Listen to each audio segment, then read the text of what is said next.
This one's for the camera dads out there.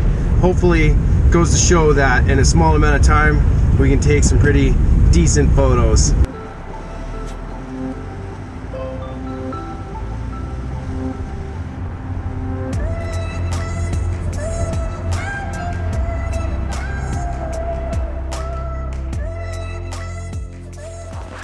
Good morning, guys.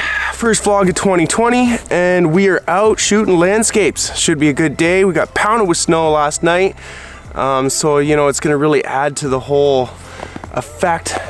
All the snow sitting on these evergreens, but we're here to shoot waterfalls and focus stack. I haven't actually done that before. This is my first time trying. Little experiment, and I've got a 1 hour time frame, a window. Lisa's got to go to work today. I'm a full-time working dad with a son and a pregnant wife, so I'm kind of constricted to time limits, so I'm challenging myself. I know obviously a lot of people say take your time with landscape photography, scout out your places, and yeah, that stuff all applies to me, but I have to work on being more efficient if I'm gonna keep chasing this goal. And hopefully as my children get older, maybe one day I will get more time to do this. The challenge is 1 hour, let's get it done.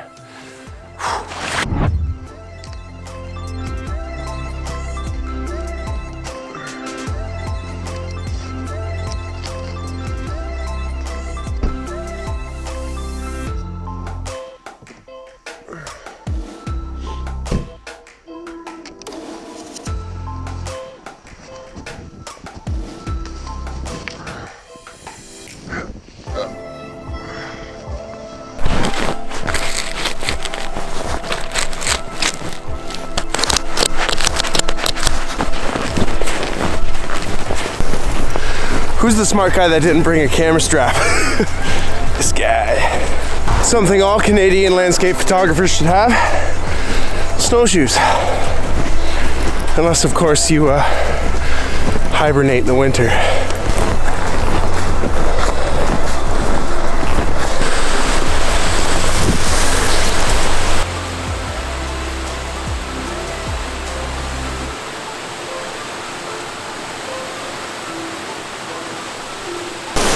Because of the snow last night, it is so beautiful out here.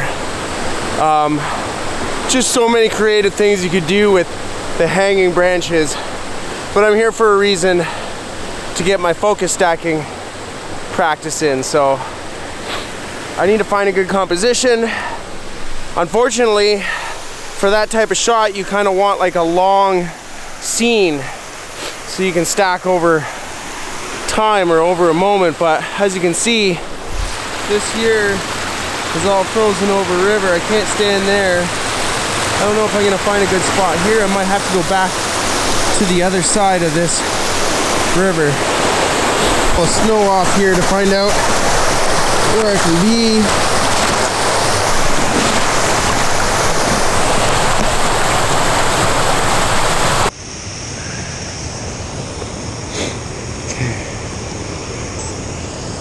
So as you see, I was getting real down low there because the whole point of focus stacking is to be able to have everything, including from right in front of the lens to the waterfall, in focus, or into infinity, right?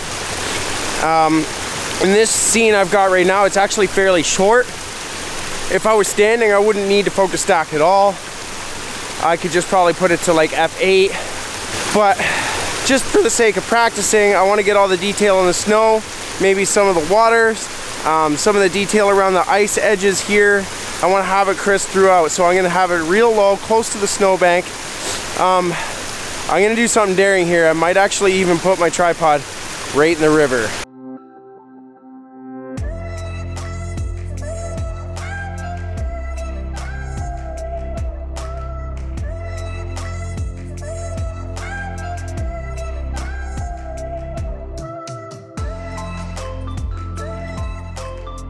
Everything's set up. I got it on manual mode, the settings that I want. Oh, the one thing I forgot, make sure to put it in not auto white balance. My light isn't changing right now, but the camera still could do something finicky, so I'm gonna make sure that's done.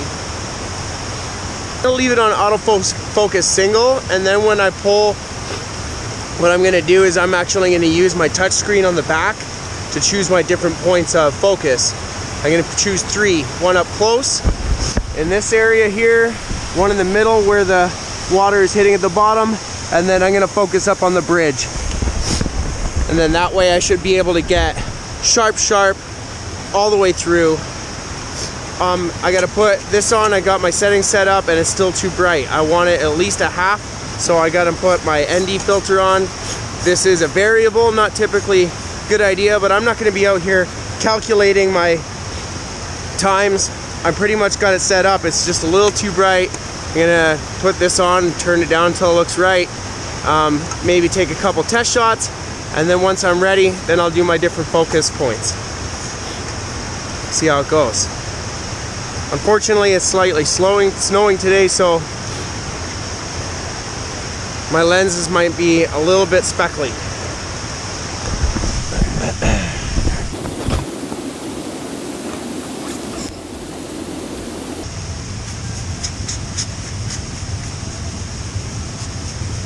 Little blower works great.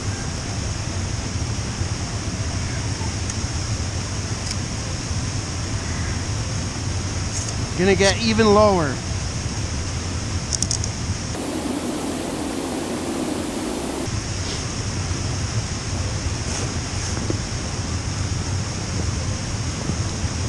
Changed up my composition a little bit. Think I might be going over my hour by a little bit. Taking my time, making sure that I get a decent shot. 5-second timer. First focus point. Second focus point. Show you guys what I'm doing.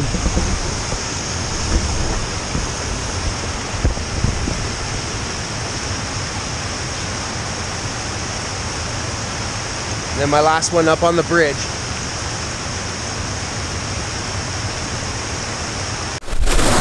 That should be good. Because of the cold weather, the battery on my GoPro and my camera are dying.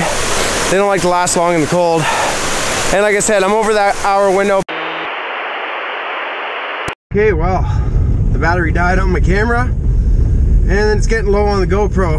Batteries don't like the cold. I tell you what, winter photography, like landscape photography in Canada, it's tough work, man. Climbing through snow, snowshoeing, trying to get it all done in an hour. I'm sweating. I'm just soaked. It was good times. This one's for the camera dads out there. Hopefully, goes to show that in a small amount of time, we can take some pretty decent photos. I'm hoping that it turns out awesome. I found an awesome tutorial by a guy named Gary, an older gentleman who shows how to focus stack in Photoshop, and he shows how to manually do it so Photoshop doesn't, on its auto merge, make any artifacts or anything. So we're gonna follow that tutorial, see how it works. Now we'll take a look at the picture when we get back. Okay guys, we're back. The photos are edited.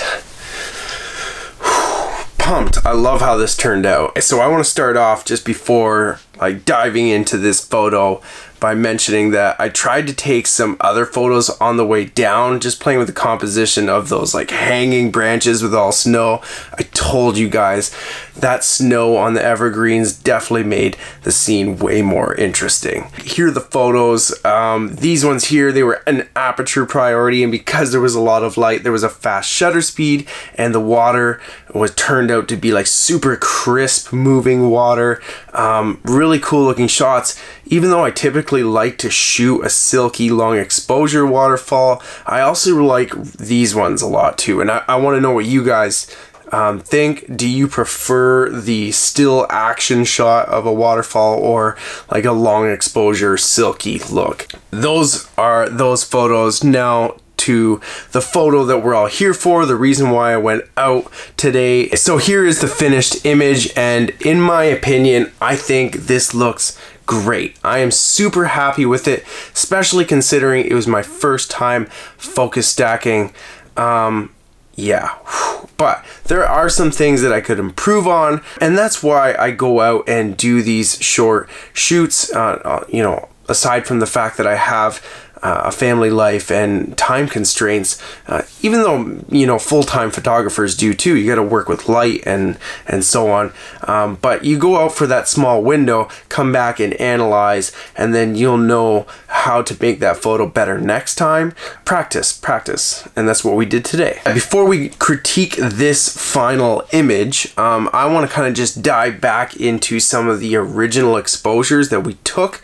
Like I said in the vlog, we took 3 different exposures, focusing on the foreground, kind of like a middle area, and the background or infinity. I don't know if I mentioned this in the vlog, but I actually took 3 sets of that. I didn't just want to take 3 pictures, go home and realize that, like, oh, this one didn't turn out. So, and when I put them into the computer, and I dove in, I had a better look at these images, I realized the first set was actually probably the best, but when I looked deep at the focus on each, as I got up to the bridge was nice and super in focus on my 3rd exposure, but the trees weren't so much, and I'm happy that I did take that those other 2 sets, because in the 3rd set those trees in the background were actually super in focus, nice and crisp. So my original plan was to stack 3 different exposures. I actually stacked 4, and I ended up with an image that was crisp throughout. Guys, after I edited these photos, I took a deep look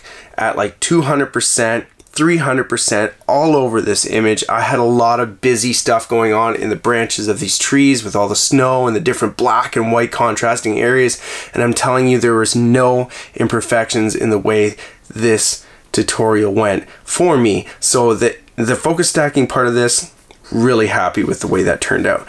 Composition and all the other choices I made, small improvements we can make. I think this original attempt was a little too far back from the waterfall. Using a 16mm wide angle APS-C lens, it really made that waterfall look like it was far back. On a really large print, it would be okay, but for any small media like Instagram and so on, it's just way too small. When you end up putting it in a teeny 1x1 frame on your phone, it just, the attention and the detail of that waterfall gets lost, and it becomes kind of pointless. I ended up actually cropping the shit out of it for Instagram. But next time I'm either going to get a little bit closer or use a standard lens from where I was. The other main thing that I would do, the big change that I would make is, like I said earlier in the video, I would probably bring rubber boots next time so I can get right in the river, and I would love to just kind of tweak the whole frame a little bit, so that way, in like when I cropped my Instagram image, I found it looked best with the top of that fall underneath the bridge, just the first drop coming off in the top left thirds of the rule and thirds grid on my camera. I found that looks the best for composition in this scene, and I had a really hard time achieving that from where I was. So if I can get into the river next time and move a little bit further left and then kind of tweak the camera right, I can end up with that. And then, you know, if I have that waterfall appearing a little closer to me and bigger in the frame, having it line up with that rule of thirds, I won't have to crop so much, and I can end up with a bigger print, more megapixels. It'll look bigger on Instagram to begin with. Other than that, I really wasn't disappointed with much else. So if you guys have any pointers or anything you would like to add to this critique to that photo, that'd be fine. Some constructive criticism would be good for me. I hope you guys really liked the photo. I hope you like my work and the video. If you did, give me a thumbs up. Go over to my Instagram and link up with me, so that way we can share some photos and you can see when more content like this is coming out. Don't forget to subscribe, and I hope to see you in the next video. Peace.